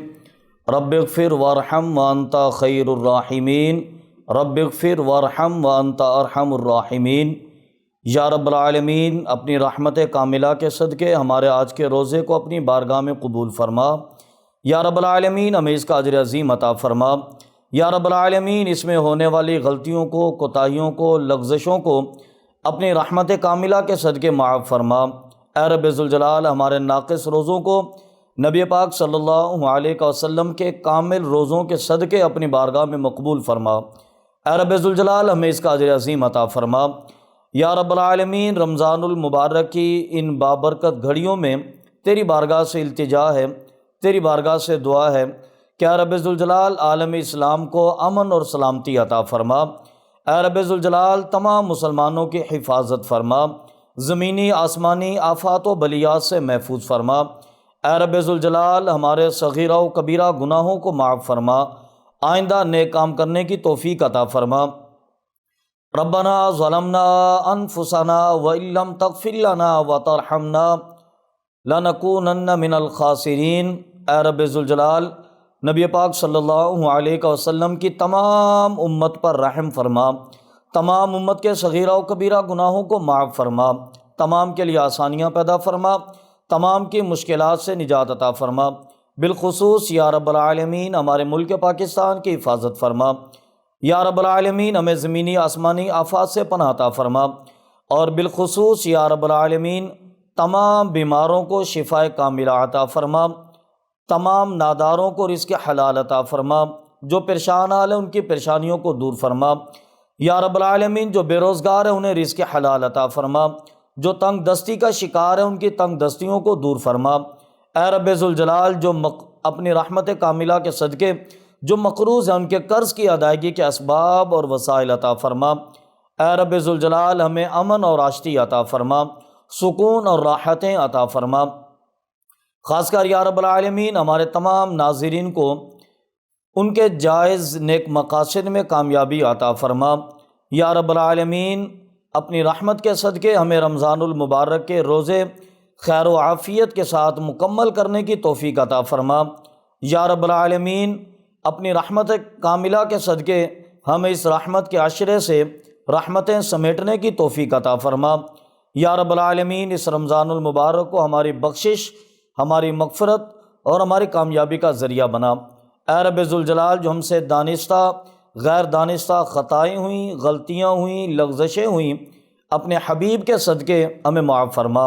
अल्लाह अपनी रहमत कामिला के सदक़े आइंदा नेक काम करने की तौफ़ीक अता फरमा। अल्लाह अपने हबीब के सदक़े आइंदा सिरात मुस्तकीम पर इस्तिक़ामत अता फरमा। या रब्बल आलमीन हमें 5 वक्त बाजमाअत नमाज अदा करने की तौफ़ीक अता फरमा, हमें नेक अमल करने की तौफ़ीक अता फरमा, बुराइयों से पनाह अता फरमा, झूठ से पनाह अता फरमा, ज़िना से पनाह अता फरमा, ग़ीबत से, चुगली से, तमाम फोश कामों से निजात अता फरमा। ऐ रब्बे ज़ुल जलाल अपने हबीब के सदक़े हमारी दुआओं को अपनी बारगाह में शर्फ़ क़बूलियत अता फरमा।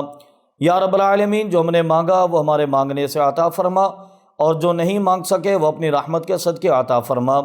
या अल्लाह हमारी ज़रूरियात को, हमारी हाजात को तो हमसे बेहतर जानता है। तेरा फरमान है कि उजीब दावत दाई इज़ा दान, कि जब कोई दुआ करने वाला दुआ करता है मैं उसकी दुआ को कबूल करता हूँ। या रब्बे ज़ुल जलाल अपने नबी के सदक़े, अपने नबी के तमाम औलिया के सदक़े, इस उम्मत के तमाम नेक लोगों के सदक़े, उनकी कामिल दुआओं के सदक़े हमारी नाक़िस दुआओं को अपनी बारगाह में कबूल फरमा। या अल्लाह हमें मांगने का सलीका नहीं आता, लेकिन तू अपनी अता के सदक़े अता फरमा। अल्लाह हमारे दामन इंतहाई नाक़िस हैं, हमारे दामन छोटे हैं, तो अपनी रहमत और अपनी शायान शान अता फरमा। या रब्बे ज़ुल जलाल अपनी रहमत के सदक़े और बिलखुसूस इस मुबारक वक्त के सदक़े नबी पाक सल्लल्लाहु अलैहि वसल्लम ने इरशाद फरमाया कि अल्लाह इतना बाहया है कि जब उसकी बारगाह से दुआ की जाती है तो वो किसी की दुआ को रद्द नहीं फरमाता, वो किसी के हाथों को खाली नहीं भेजता। अल्लाह तो हमारे हाथों को खाली ना लौटा। तेरी बारगाह में जितने लोगों ने दुआ के लिए हाथ उठाए, जितने लोगों ने इल्तिजा के लिए हाथ उठाए, जितने लोगों ने तेरी बारगाह में मांगने के लिए हाथ उठाए, तो अपनी रहमत के सदक़े, अपनी शफ़क़त के सदक़े हमें अता फरमा। ऐ रहमान राहिमीन मौला अपनी रहमत कामिला के सदक़े हमारे रोज़े में होने वाली गलतियों कोताहियों को माफ़ फरमा, और आइंदा हसन अंदाज में रोज़ों को मुकम्मल करने की तौफ़ीक अता फरमा। या रब्बल आलमीन हमारे रोज़ों का हमें सही अजर अता फरमा, और अपने रहमत के सदक़े इस रमज़ानुल मुबारक को हमारी हातमी और कामयाब मग़फ़िरत का सबब बना। इन्नल्लाह व मलाइकतहु युसल्लूना अलन नबिश या अय्युहल्लज़ीना आमनू सल्लु अलैहि व सल्लिमू तस्लीमा। अल्लाहुम्मा सल्लि अला सय्यिदना व मौलाना मुहम्मदिन व अला आलि सय्यिदना व मौलाना मुहम्मदिन व बारिक व सल्लिम। सुब्हाना रब्बिका रब्बिल इज़्ज़ति अम्मा यसिफून व सलामुन अलल मुरसलीन वल्हम्दुलिल्लाहि रब्बिल आलमीन।